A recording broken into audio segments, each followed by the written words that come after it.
Hello అండి, నమస్తే. నేను Srilakshmi. Welcome back to Srilu smart and simple. ఈరోజు మన వీడియోలో కొవ్వొత్తిని వెలిగించినప్పుడు అది కరిగి పొరపాటుగా బట్టల పైన పడినప్పుడు దాన్ని ఈజీగా ఎలా క్లీన్ చేసుకోవచ్చో చూద్దాం.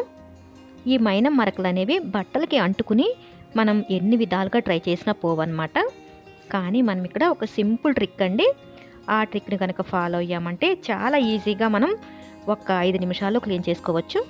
ముందుగా వీడియోని లైక్ చేయండి. మీరు ఇంతవరకు మన ఛానల్ని సబ్స్క్రైబ్ చేసుకున్నట్లయితే తప్పకుండా సబ్స్క్రైబ్ చేసుకొని పక్కనే ఉన్న బెల్ ఐకాన్ని యాక్టివేట్ చేసుకుంటే ఇలాంటి మంచి మంచి వీడియోస్ అన్నీ కూడా మిస్ అవ్వకుండా ఉంటారు.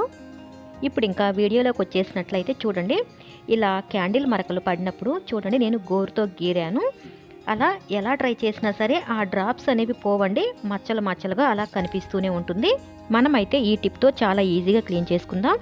ముందుగా ఒక గిన్నెలోకి నార్మల్ వాటర్ తీసుకున్నానండి. అలాగే ఐస్ క్యూబ్స్ వేస్తున్నాను. వాటర్ అనేది మనకి చాలా కూల్గా ఉండాలి.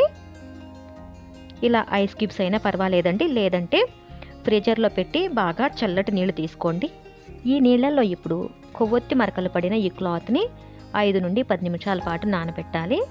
ఇలా నానబెట్టడం వలన ఆ మైనం అంతా కూడా బాగా స్టిఫ్గా అయిపోతుందండి. 10 నిమిషాల తర్వాత చూడండి, క్లాత్ని ఇలా చేతిలోకి తీసుకుని 2 చేతులతో ఇలా నలుపుతూ ఉంటే చక్కగా మనకి మైనం అంతా కూడా ఊడిపోతుందండి. క్లాత్ నుండి సపరేట్ అయిపోతుంది. రిపీటెడ్గా ఇలా చేతితో నలుపుతూ నీళ్ళలో జాడించుకుంటూ ఉంటే క్లాత్లో ఉన్న మైనం అంతా కూడా పూర్తిగా వచ్చేస్తుంది. చూశారు కదండి, క్లాత్ని ఇలా నలుపుతూ ఉంటే పొడి పొడిగా రవ్వలాగా వచ్చేస్తుంది. ఇలా ఒక్క 2-3 నిమిషాలు వాష్ చేసుకుంటే సరిపోతుంది. చూసారా, నీట్గా క్లాత్ అంతా ఎలాంటి మరకలు లేకుండా శుభ్రంగా వచ్చేసింది. నీళ్ళల్లో కూడా చూడండి ఇలా రవ్వ రవ్వగా ఒక లేయర్ లాగా ఫామ్ అవుతుంది. ఇలా అంతా వాష్ చేసుకున్న తర్వాత బకెట్లో కొంచెం ఎక్కువగా నీళ్లు తీసుకుని ఆ క్లాత్ని జాడించుకుంటే సరిపోతుంది. నాకు ఎంతగానో ఉపయోగపడిన ఈ టిప్ అనేది మీకు కూడా ఉపయోగపడుతుంది అనుకుంటున్నాను. నచ్చినట్లయితే ప్లీజ్ అండి తప్పకుండా లైక్ చేసి షేర్ చేసి మీ అభిప్రాయాన్ని కామెంట్ సెక్షన్లో తెలియజేయండి. మీరు ఇంతవరకు మన ఛానల్ని సబ్స్క్రైబ్ చేసుకున్నట్లయితే కింద రెడ్ కలర్లో ఉన్న సబ్స్క్రైబ్ బటన్ని ప్రెస్ చేసి పక్కనే ఉన్న బెల్ ఐకాన్ని యాక్టివేట్ చేసుకోండి. Thanks for watching this video.